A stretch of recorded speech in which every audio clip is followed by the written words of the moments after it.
Hi everyone, welcome back to our YouTube channel किताबों की पाठशाला। आज हम करने वाले हैं इन दिस वीडियो प्रश्न बैंक का सॉल्यूशन। सब्जेक्ट हमारा रहने वाला है राजनीतिक शास्त्र।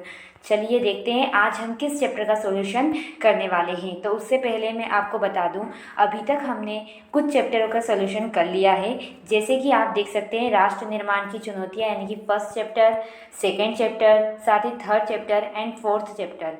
ओके, फोर्थ चैप्टर तक हमने सॉल्यूशन कर लिया है। आज हम बात करने वाले हैं फिफ्थ चैप्टर की। ओके, ये हमारा यहाँ से शुरू होता है fifth chapter.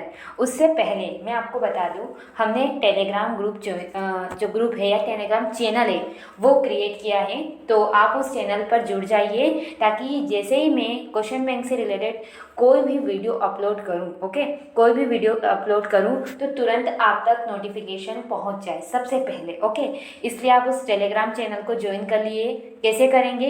Link description box में है। आप जैसे ही जाएंगे और उस पर क्लिक करेंगे, आपके सामने किताबों की पाठशाला करके एक टेलीग्राम चैनल ओपन होगा। बस उसी इसमें आपको ज्वाइन करना है। ओके, चलिए अब देखते हैं अध्याय 5, कांग्रेस प्रणाली, चुनौतियां और पुनर्स्थापना, इसके सॉल्यूशन को। सबसे पहले हमारे सामने 1 मार्क्स के क्वेश्चन होते हैं। सबसे पहले हमारे सामने प्रथम प्रश्न है, सही विकल्प का चयन कीजिए। तो इसका फर्स्ट क्वेश्चन है, 10 जनवरी 1966 को ताशकंद में मृत्यु हुई थी। ताशकंद में किसकी मृत्यु हुई थी? गुलीधार लाल नंदा, इंदिरा गांधी, लाल बहादुर शास्त्री या डॉक्टर भीमराव अंबेडकर। तो इसका राइट आंसर रहेगा लाल बहादुर शास्त्री, क्योंकि जब वो ताशकंद समझौते पर गए थे तो उनकी ही मृत्यु हुई थी और आज तक उनकी मृत्यु एक मिस्ट्री बनी हुई है। बढ़ते हैं सेकेंड प्रश्न की तरफ। सेकेंड प्रश्न है, तमिलनाडु के पहले गैर कांग्रेसी मुख्यमंत्री थे। तमिलनाडु जो है वहां के सबसे पहले बिना कांग्रेस पार्टी का कौन मुख्यमंत्री बना था? तो वहां पे बने थे सीएम अन्नादुराई, यानी कि हमारा फर्स्ट आंसर ही बिल्कुल सही है। ओके, चलिए थर्ड क्वेश्चन की तरफ बढ़ते हैं। थर्ड है, मैनकाइंड के संस्थापक थे, कौन थे? वीवी गिरी थे, राधा कृष्णन थे, राम मनोहर लोहिया थे या के कामराज थे? तो राइट आंसर रहेगा राम मनोहर लोहिया थे। बढ़ते हैं अगले प्रश्न की तरफ। अगला प्रश्न है, जय जवान जय किसान का नारा किसने दिया था? तो लाल बहादुर शास्त्री ने ही दिया था, आप सबको पता है। तो हमारा पहला ही आंसर सही होगा, ऑप्शन सॉरी। अब बढ़ते हैं, पृथ्वी प्रेस की समाप्ति हुई, जो पृथ्वी प्रेस था उसकी समाप्ति कब हुई थी? 1964 में, 1971 में या फिर 1966 में या 1967 में? तो पृथ्वी प्रेस की समाप्ति 1971, यानी कि बी वाला करेक्ट आंसर होने वाला है। चलिए अब सही विकल्प हो चुके। अब बढ़ते हैं सत्य असत्य की तरफ। सबसे पहला प्रश्न, सत्य असत्य में 14 बैंकों के राष्ट्रीयकरण 1969 में हुआ था। तो जी हाँ, बिल्कुल इसका आएगा सत्य। 14 बैंकों का राष्ट्रीयकरण 1969 में हुआ था। उसके बाद सेकेंड क्वेश्चन है, पंडित नेहरू का निधन हुआ था, कब हुआ था? 27 मई 1966 को। तो हाँ, बिल्कुल इसका भी आएगा सत्य। फर्स्ट सेकेंड दोनों सत्य है। उसके बाद प्रारंभ में कांग्रेस का चुनाव चिन्ह 2 बैलों की जोड़ी था, तो यस, इसका भी आएगा सत्य। उसके बाद श्रीमती इंदिरा गांधी की हत्या 31 अक्टूबर 1984 में हुई थी, तो इसका भी आएगा सत्य, सही है। उसके बाद अगला क्वेश्चन है हमारे पास कि देश के वर्तमान प्रधानमंत्री अटल बिहारी वाजपेयी है। तो जी नहीं, ये क्या आएगा? इसका रोंग, यानी कि एकमात्र जो एंड का क्वेश्चन है लास्ट वाला वही रोंग है, बाकी सारे क्या है? सत्य है। अभी वर्तमान में कौन प्रधानमंत्री है? श्री नरेंद्र मोदी। ओके, चलिए अब बढ़ते हैं खाली स्थान की तरफ, यानी कि हमें रिक्त स्थानों की पूर्ति करनी है। तो फर्स्ट क्वेश्चन, वीवी गिरी देश के राष्ट्रपति तक रहे, कितने टाइम तक रहे? तो 1964 से 1974 तक वीवी गिरी जो थे वो राष्ट्रपति पद पर रहे थे। उसके बाद दूसरा है, पृथ्वी पर्स की समाप्ति ने की थी। जो पृथ्वी पर्स था उसकी समाप्ति किसने की थी? इंदिरा गांधी ने की थी। तो राइट आंसर क्या रहेगा? इंदिरा गांधी ने पृथ्वी पर्स की समाप्ति की थी। उसके बाद इंदिरा हटाओ का नारा ने दिया था, किसने दिया था? विपक्षी दलों ने दिया था। ओके, जब इंदिरा ने नारा दिया गरीबी हटाओ, तो विपक्षी दलों ने उन्हीं के खिलाफ नारा दिया इंदिरा हटाओ। ओके, उसके बाद कांग्रेस के प्रथम अध्यक्ष कौन थे? तो कांग्रेस के प्रथम अध्यक्ष थे व्योमेश चंद्र बनर्जी। कौन थे? व्योमेश चंद्र बनर्जी। क्या नाम है उनका? व्योमेश चंद्र बनर्जी। ओके, तो ये राइट आंसर रहेगा। उसके बाद भारत का सबसे पुराना राजनीतिक दल है, कौन है भारत का सबसे पुराना राजनीतिक दल? भारतीय राष्ट्रीय कांग्रेस। कौन है? भारतीय राष्ट्रीय कांग्रेस। आप पूरा लिखना, मैं शॉर्ट में लिख रही हूँ और आप पूरा लिखना, भारतीय राष्ट्रीय कांग्रेस। चलिए, इस तरीके से हमारे रिक्त स्थान पूरे होते हैं। अब बढ़ते हैं हम एक वाक्य में उत्तर दीजिए की तरफ, जिसमें सबसे पहला प्रश्न है पीवी प्रेस क्या है? पीवी प्रेस किसे कहते हैं? तो देखो, आप स्क्रीन पर देख पा रहे होंगे, भूतपूर्व राजाओं को जो भत्ता दिया जाता था, विशेष अधिकार जो दिया गया है, उसे ही पीवी प्रेस कहते हैं। उसके बाद सेकंड प्रश्न है दल बदल का क्या अर्थ है? तो आप देख सकते हैं, दल बदल एक दल की सदस्यता त्याग कर दूसरे दल की सदस्यता लेना दल बदल कहलाता है। ओके, उसके बाद थर्ड क्वेश्चन है ग्रेट अलायंस क्या है? तो इसका आंसर भी आप स्क्रीन पर देख पा रहे होंगे, गैर साम्यवादी और गैर कांग्रेसी विपक्षी दलों का गठबंधन ग्रेट अलायंस कहलाता है। ओके, उसके बाद अगला क्वेश्चन है दल बदल की राजनीति कब से शुरू हुई थी? तो दल बदल की राजनीति 1967 से शुरू हुई थी, यही इसका आंसर होगा। चलिए, अब राजनीतिक दल के कार्य हमें यह बताना है। तो जैसा कि आप स्क्रीन पर देख सकते हैं, जनता की समस्याओं को सरकार तक व सरकार की नीतियों को जनता तक पहुंचाने में सेतु का कार्य करता है कौन? राजनीतिक दल। ओके, चलिए अब बढ़ते हैं सही जोड़ी की तरफ। ओके, सबसे पहला प्रश्न, लाल बहादुर शास्त्री कांग्रेस के महासचिव थे। तो इसका राइट आंसर रहेगा ई। 1951 से 1956 तक लाल बहादुर शास्त्री कांग्रेस के महासचिव रहे थे। तो फर्स्ट वाले का आएगा ई। ओके, ई। उसके बाद सेकेंड है हमारे सामने, श्रीमती इंदिरा गांधी देश की प्रधानमंत्री थी। इंदिरा गांधी कब से कब तक देश की प्रधानमंत्री थी? तो 1966 से 1977 तक वह देश की प्रधानमंत्री थी, यानी कि दूसरे का क्या आएगा?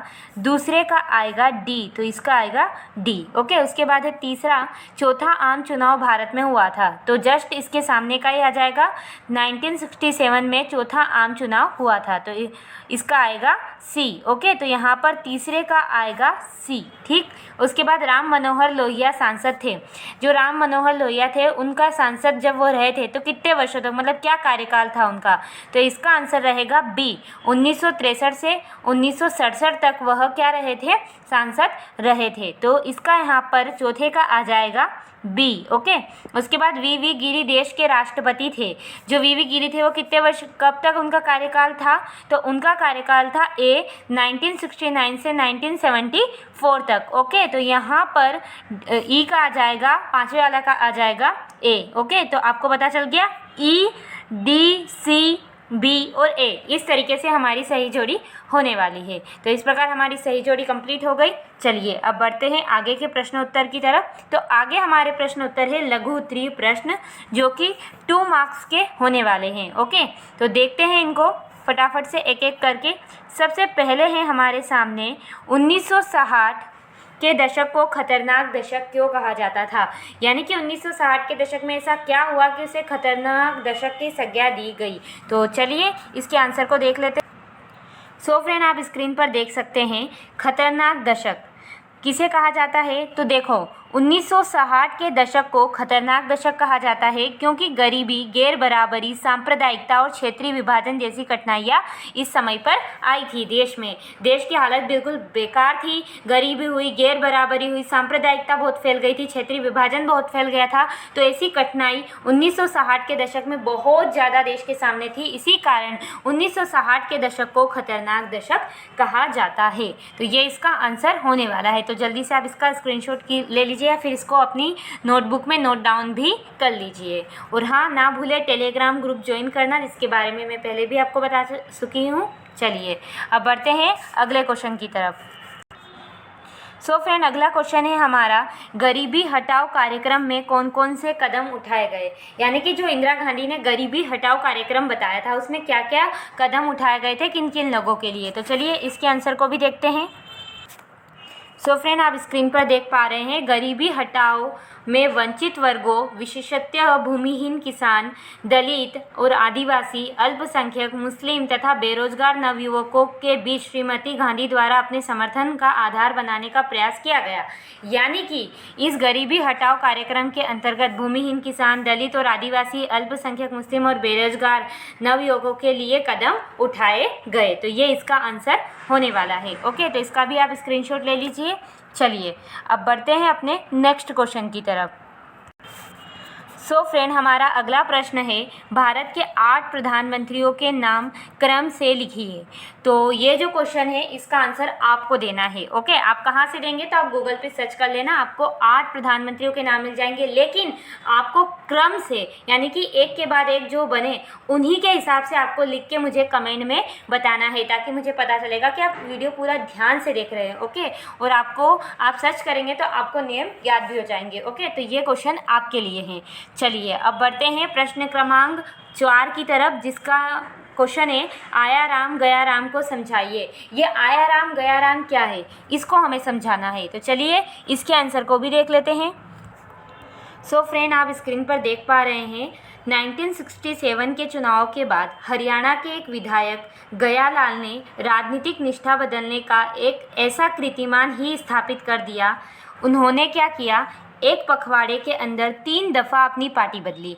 यानी कि जब 1967 के चुनाव हुए थे, इलेक्शन हुए थे हरियाणा में, तो वहाँ के एक विधायक थे जिनका नाम था गयालाल। ओके, उन्होंने एक बहुत अद्भुत काम कर दिया। ओके, कीर्तिमान स्थापित कर दिया। कैसे? उन्होंने क्या किया कि एक पखवाड़े यानी कि एक टाइम पीरियड के अंदर 3 बार अपनी पार्टी बदल ली। कैसे बदली? देखो, पहले वे क्या थे, कांग्रेस से थे, तो कांग्रेस से वो यूनाइटेड फ्रंट में गए। एक और पार्टी थी कांग्रेस के अलावा यूनाइटेड फ्रंट, वहाँ गए और फिर वापस कांग्रेस में लौट गए, और फिर कांग्रेस में लौटने के 9 घंटों के बाद अंदर दोबारा यूनाइटेड फ्रंट में चले गए। यानी कि एक बार कांग्रेस से यूनाइटेड फ्रंट, वापस कांग्रेस से वापस यूनाइटेड फ्रंट। तो 3 बार इन्होंने क्या कर ली, पार्टी बदल ली। और गयालाल की इसी हड़बड़ी को, है ना, या फिर हम कह सकते हैं इसी गड़बड़ी को आया राम गया राम के जुमले में हमेशा के लिए दर्ज कर लिया गया। ओके, तो यही है आया राम गया राम। गया कौन है? विधायक है गयालाल, इसलिए बीच में गया लगा गया, तो आया राम गया राम। तो ये आंसर होने वाला है, बड़ा इंटरेस्टिंग है, इसलिए आपको याद भी रह जाएगा। आप जल्दी से इसका स्क्रीनशॉट ले लीजिए। चलिए अब बढ़ते हैं अगले प्रश्न की तरफ। सो फ्रेंड, हमारा अगला प्रश्न है 5वां, गठबंधन की राजनीति क्या है। गठबंधन की राजनीति किसे कहते हैं, हमें यह समझना है। तो चलिए देखते हैं गठबंधन की राजनीति क्या है। सो आप स्क्रीन पर देख पा रहे हैं गठबंधन की राजनीति विभिन्न राजनीतिक दलों द्वारा चुनाव व चुनाव के बाद किया गया आपसी समझौता राजनीतिक गठबंधन कहलाता है। क्या मतलब है गठबंधन की राजनीति का? कि जब 2 या 2 से अधिक पॉलिटिकल पार्टी एक साथ आ जाती है तो उसे हम क्या कहते हैं, राजनीतिक गठबंधन। अब ये क्यों आती है? ये इनका उद्देश्य होता है सरकार का निर्माण करना। ओके, इनका उद्देश्य क्या होता है? आपस में मिलकर, जब ये अकेले खुद के दम पे सरकार नहीं बना पाती तो ये दूसरी पार्टियां आपस में मिलकर एक सरकार का निर्माण करना चाहती है। भारत में इसकी शुरुआत कब हुई थी? तो 1967 का जो चुनाव था, ओके, जो दल बदल की राजनीति जब से शुरू हुई तभी से गठबंधन की राजनीति भी शुरू हुई। ओके, तो 1967 के चुनाव से ही भारत में यह स्थिति उत्पन्न हुई। उदाहरण के लिए आप दे सकते हैं कि 1967 में बिहार में बनी संयुक्त विधायक दल की सरकार, 1961 का जो चुनाव हुआ था उसमें विधायक जो थे बनी संयुक्त पार्टी, तो वहाँ में 2 पार्टियाँ थी, 2 समाजवादी पार्टियाँ एसपी और पीएसपी शामिल थी। इन दोनों ने मिलकर बिहार में एक संयुक्त पार्टी बनाई थी, संयुक्त दल की सरकार बनाई थी। ओके, तो आई होप आप समझ गए होंगे कि गठबंधन की राजनीति क्या है, इसका भी आप नोट डाउन कर लीजिए। चलिए बढ़ते हैं अपने प्रश्न बैंक की तरफ।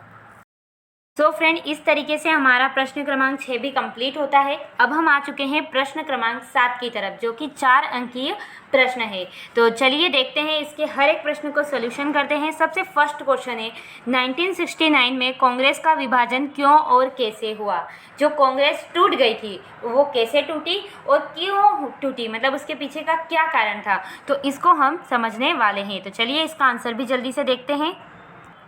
सो फ्रेंड, आप स्क्रीन पर देख पा रहे होंगे इसका आंसर। सबसे पहले मैं आपको बता दूं, जब कांग्रेस का विभाजन होता है तो जो कांग्रेस पार्टी है वो दो भागों में टूट जाती है। एक बन जाती है कांग्रेस ऑर्गेनाइजेशन, जिसे कांग्रेस ओ कहते हैं शॉर्ट में, और एक बन जाती है कांग्रेस रिक्विजनिस्ट, जिसे कांग्रेस आर कहते हैं। तो अब हमें यही समझना है कि ये दो टुकड़ों में कैसे बटी और ऐसे क्या कारण थे जिसकी वजह से बट गई। तो चलिए समझते हैं।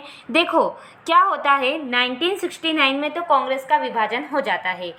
क्यों होता है? क्योंकि 1969 के राष्ट्रपति पद के जब चुनाव होते हैं तो चुनाव के दौरान कांग्रेस के प्रभावी नेताओं का गुट सिंडिकेट ने राष्ट्रपति पद के लिए संजीव रेड्डी को उम्मीदवार के रूप में चुना। यानी कि जो कांग्रेस रहती है, कांग्रेस पार्टी की तरफ से जो कांग्रेस के मेन नेता है वो सब मिलकर तय करते हैं कि राष्ट्रपति पद के लिए हम संजीव रेड्डी को चुनेंगे। लेकिन इंदिरा गांधी क्या करती है, अब इससे सहमत नहीं हो पाती है और वो किसको, वी गिरी को स्वतंत्र उम्मीदवार के तौर पर खड़ा कर देती है। क्योंकि देखो कांग्रेस की तरफ से तो संजीव रेड्डी को चुन लिया गया था, लेकिन इंदिरा गांधी इससे सहमत नहीं होती, इससे खुश नहीं होती है। तो अब वो क्या करती है, अलग से एक जो व्यक्ति होते हैं वी गिरी, उनको खड़ा कर देती है कि आप स्वतंत्र रूप में चुनाव लड़ो, लेकिन मैं आपका समर्थन कर रही हूँ। ओके, राष्ट्रपति चुनाव के लिए आप खड़े हो, लेकिन मैं आपका समर्थन कर रही हूँ। तो इस तरीके से वह स्वतंत्र उम्मीदवार के तौर पर उन्हें खड़ा करती है और चुनाव में वी गिरी की क्या हो जाती है, विजय हो जाती है। क्योंकि इंदिरा गांधी जब किसी को सपोर्ट करती थी, क्योंकि उस टाइम पे इंदिरा गांधी का इतना क्रेज था कि सारे लोग इंदिरा गांधी को मानते थे, इसलिए बिहाइंड द हैंड उन्होंने उस वी गिरी को सपोर्ट किया और वी गिरी की विजय हो गई। इससे क्या हुआ, जो कांग्रेस के पार्टी आधिकारिक उम्मीदवार की हार हो गई। क्योंकि कांग्रेस की तरफ से तो किसको चुना गया था, संजीव रेड्डी को, तो खुद के पार्टी का उम्मीदवार हार गया और जिसको इंदिरा अलग से सपोर्ट कर रही थी वो जीत गया। तो इससे क्या होना था, इससे पार्टी का टूटना तय था। क्योंकि अब वो जो पार्टी के अंदर के मेन नेता थे सिंडिकेट, जो चाहते थे कि संजीव रेड्डी राष्ट्रपति पद पर बैठे, वो नहीं बैठ पाए, तो वो उस इंदिरा से नाराज हो गए और इस तरीके से कांग्रेस पार्टी टूटने लगी और कांग्रेस अध्यक्ष को, प्रधानमंत्री को अपनी पार्टी से निष्कासित कर दिया। यानी कि जो कांग्रेस अध्यक्ष थे, बड़े बड़े नेता, उन्होंने इंदिरा गांधी को कहा आप हमारी पार्टी से जाइए, क्योंकि आप चाहते ही नहीं है कि हमारे उम्मीदवार जीते।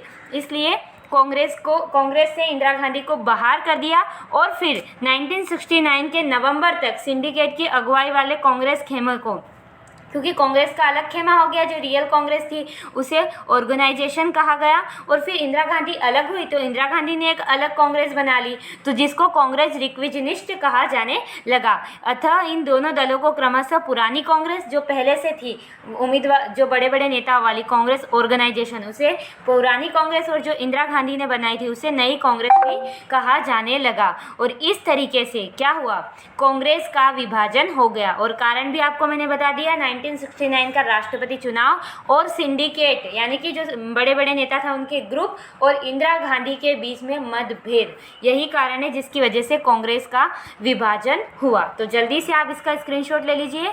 चलिए फटाफट स्क्रीनशॉट लीजिए। चलिए अब बढ़ते हैं अपनी अगले क्वेश्चन की तरफ। अब हमारा अगला प्रश्न है, चौथी लोकसभा को समय से पूर्व भंग क्यों कर दिया। आपको पता होगा जो चौथी लोकसभा थी वो पूरी तरीके से चल नहीं पाई थी, उसको समय से पहले ही भंग कर दिया गया था और चुनाव करवा दिए गए थे समय से पहले। तो ऐसा क्या कारण था कि उसको भंग किया गया, तो चलिए इसके आंसर को भी समझ लेते हैं। फ्रेंड, आप स्क्रीन पर आंसर को देख सकते हैं, क्यों भंग की उसका पूरा समझते हैं। चलिए देखिए, कांग्रेस के टूट से इंदिरा गांधी की सरकार अल्पमत में आ गई। मैंने आपको बताया 1969 में क्या हो गई थी, कांग्रेस की सरकार टूट गई थी और इसी टाइम पे क्या चल रही थी, चौथी लोकसभा चल रही थी। तो अब कांग्रेस की सरकार जैसे ही टूटी, कांग्रेस ने क्या किया, इंदिरा गांधी को अलग किया, तो अब कांग्रेस की सरकार टूट गई और इंदिरा गांधी की जो सरकार थी, क्योंकि प्रधानमंत्री तो इंदिरा गांधी थी, तो वह अल्पमत में आ गई, यानी बहुत कम विधायकों के सपोर्ट से इंदिरा गांधी की सरकार चल रही थी। बहरहाल डीएमके और भारतीय कम्युनिस्ट पार्टी समेत कुछ अन्य दलों से प्राप्त मुद्दा आधारित समर्थन के बल पर इंदिरा गांधी की सरकार सत्ता में बनी रही। कुछ दलों ने सपोर्ट किया, उसकी वजह से इंदिरा गांधी की सरकार चल तो रही थी, लेकिन वो क्या थी, अल्पमत की, बहुत कम विधायकों का उन्हें सपोर्ट था, बहुत कम सांसदों का उन्हें सपोर्ट था। इस अरसे के दौरान सरकार ने सचेत रूप से अपनी छवि को समाजवादी रंग में पेश किया। अब इस टाइम पर इंदिरा गांधी ने किया, बड़े ही अच्छे तरीके से, सचेत तरीके से अपनी छवि को समाजवादी रंग में पेश किया। किया। और इसी दौर में इंदिरा गांधी ने भूमि सुधार के मौजूदा कानूनों के क्रियान्वयन के लिए जबरदस्त अभियान चलाया। उन्होंने भू परिसीमन के कुछ और कानून भी बनाए। दूसरे राजनीतिक दलों पर अपनी निर्भरता समाप्त करने के लिए उन्होंने ऐसे कदम उठाए।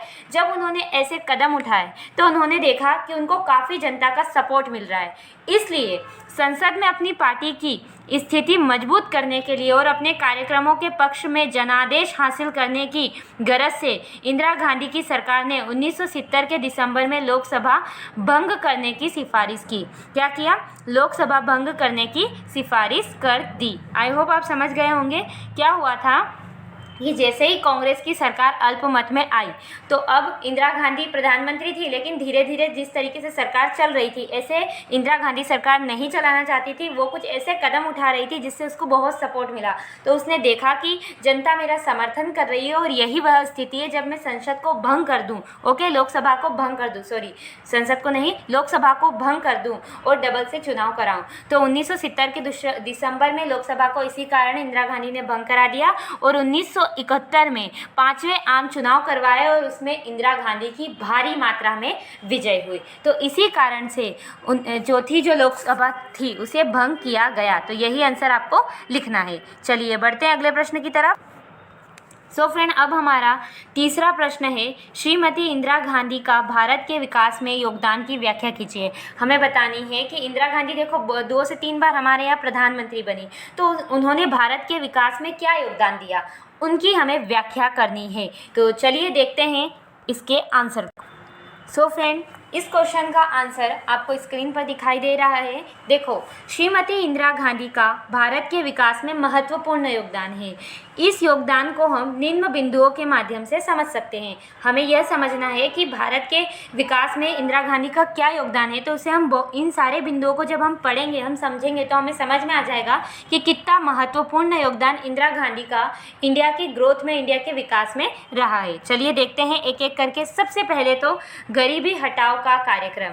देखो, इंदिरा गांधी ने गरीबी हटाओ का नारा दिया था और इस नारे में इंदिरा गांधी ने इस कार्यक्रम के अंतर्गत वंचित तबकों, खासकर भूमिहीन किसान, दलित, आदिवासी, अल्पसंख्यक महिलाएं और बेरोजगार नौजवानों के लिए क्या किए थे, कदम भी उठाए थे। आपको आगे भी ये क्वेश्चन आया था कि गरीबी हटाओ कार्यक्रम के अंतर्गत क्या क्या कदम उठाए गए, तो यही सारे कदम उठाए गए थे। तो उसका आंसर आप इस तरीके से भी लिख सकते हैं। और यहाँ पर भी इसी पॉइंट को आपको यहाँ पर ऐड करना है कि गरीबी हटाओ कार्यक्रम के अंतर्गत इंदिरा गांधी ने अल्पसंख्यक, आदिवासी, महिलाओं, बेरोजगार नौजवानों सबके लिए कदम उठाने के प्रयास किए थे। सबसे पहला तो यह योगदान रहा। दूसरा योगदान क्या रहा? दूसरा सबसे महत्वपूर्ण योगदान है, इसको देखते हैं। देखो, 1967 के चुनाव के बाद इंदिरा गांधी ने पीवी पर शासकों को विशेषाधिकार को खत्म करने की मांग का समर्थन किया और 1971 की चुनाव जीतने के बाद इसे खत्म भी किया। देखो, पीवी प्लस क्या आपको सबको पता है, सब पता है। देखो, जिसने मेरी एनसीईआरटी की क्लासेस देखी है इस चैप्टर की, उसको पता होगा कि पीवी प्लस क्या है। तो पीवी प्लस है जो राजा महाराजा थे, शुरुआत में रियासतों के मालिक, उनको विशेष भत्ता दिया जाता था, तो उसे पीवी प्लस कहते थे। तो चूंकि वह हमारी लोकतंत्र के हिसाब से सही नहीं था, क्योंकि हमारे यहाँ जनता को समानता का अधिकार था और हम उन्हें विशेष भत्ता नहीं दे सकते थे, इसलिए इंदिरा गांधी ने बड़ी मेहनत करके इस विशेष अधिकार को समाप्त कराया। तो ये महत्वपूर्ण दूसरा योगदान है। उसके बाद इस दौर में इंदिरा गांधी ने भूमि सुधार के मौजूदा 10 कानूनों के क्रियान्वयन के लिए जबरदस्त अभियान चलाए। ओके, तो भूमि सुधार में भी काफ़ी महत्वपूर्ण योगदान है। इंदिरा गांधी ने क्या किया था? 14 अग्रणी बैंकों के राष्ट्रीयकरण अथवा बैंकों को सरकारी संपत्ति घोषित किया था। किसने किया था? इंदिरा गांधी ने। उसके अलावा 10 सूत्री कार्यक्रम में शहरी संपदा के आय परिसीमन, आय बीमा के राष्ट्रीयकरण, खाद्यान्न का सरकारी वितरण, ग्रामीण गरीबों को आवासीय भूखंड देने के प्रावधान भी शामिल किए थे। अतः उपयुक्त तथ्यों से स्पष्ट है कि इंदिरा गांधी की भारत में महत्वपूर्ण भूमिका रही थी। ओके, तो इस तरीके से आप समझ गए होंगे कि इंदिरा गांधी जो थी उन्होंने बहुत कुछ अच्छे अच्छे कदम उठाए थे जो हमारे भारत के लिए सही साबित हुए। ओके, तो चलिए फटाफट इनका स्क्रीनशॉट ले लीजिए। पहले यहाँ से यहाँ तक का एक स्क्रीनशॉट, उसके बाद नीचे के कुछ हिस्से का स्क्रीनशॉट। चलिए अब बढ़ते हैं अपने अगले प्रश्न की तरफ। सो फ्रेंड, अब हमारा अगला प्रश्न है, राजनीतिक दलों के कार्य पद्धति को समझाइए। राजनीतिक दल के क्या क्या कार्य है, चलिए उनको देख लेते हैं। जैसा कि आप स्क्रीन पर देख सकते हैं, राजनीतिक दलों की कार्य पद्धति। सबसे पहले ये सरकार और जनता के मध्य सेतु का कार्य करती है, सबसे पहला काम। दूसरा, ये राष्ट्र हित के अनुकूल जनमत बनाते हैं। ओके। तीसरा, निर्वाचन के समय प्रत्याशियों का चयन करते हैं। कौन? राजनीतिक दल। शासक दल की निरंकुशता पर रोक लगाने का प्रयास भी राजनीतिक दल करते हैं। निर्वाचन में विजय प्राप्त करना और सरकार बनाना भी इनका क्या है? प्रमुख कार्य है। साथ में मतदाता सूची बनवाने में भी यह सहयोग करते हैं। जनता को राजनीतिक प्रशिक्षण भी कौन देते हैं? राजनीतिक दल देते हैं। उसके साथ साथ ये सामाजिक और आर्थिक कार्य भी करते हैं। कौन? राजनीतिक दल। तो इतने सारी राजनीतिक दलों की कार्य पद्धति है। तो आपको सारे लिखने हैं, आप पॉइंट वाइज ही लिखना ताकि आपको अच्छे मार्क्स मिले। चलिए आप स्क्रीनशॉट ले लीजिए, सबसे पहले इन 5 कार्य पद्धतियों का, उसके बाद नीचे की 3 कार्य पद्धतियों का। चलिए बढ़ते हैं अगले प्रश्न की तरफ।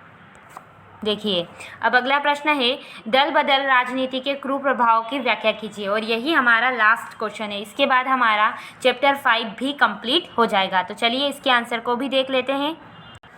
सो फ्रेंड, आप स्क्रीन पर इसका आंसर देख पा रहे हैं। 1967 के आम चुनाव में दल बदल उभर कर आया। आप सबको पता है दल बदल कब आया था? 1967 के चुनाव में, पहले मैं बता चुकी हूँ, जिसने प्रदेशों में सरकार गठित करने में महत्वपूर्ण भूमिका का निर्वहन किया। इस दौर में राजनीतिक निष्ठा की अदला बदली, आया राम गया राम कहा गया।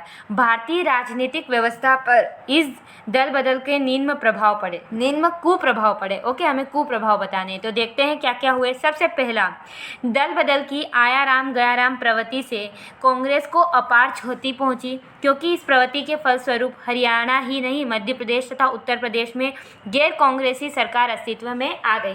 तो सबसे पहला ये प्रभाव रहा। दूसरा, दल बदल की दलीय मनोवृत्ति की वजह से 1967 में कांग्रेस सत्तारूढ़ तो हुई, लेकिन बहुमत से नहीं। इसी तर्ज पर विभिन्न प्रदेशों में भी गैर कांग्रेस सरकारें गठित हुई। ओके, तो ये था दूसरा प्रभाव। तीसरा, श्रीमती इंदिरा गांधी के प्रयासों में भी दलीय निष्ठा की कमी देखने को मिली। उल्लेखनीय है कि उन्होंने हिप का उल्लंघन करते हुए तथा दल के साथ विश्वासघात करके नीलम संजीव रेड्डी के स्थान पर वीवी गिरी को राष्ट्रपति बनाया। तो ये तीसरा कुप्रभाव देखने को मिला।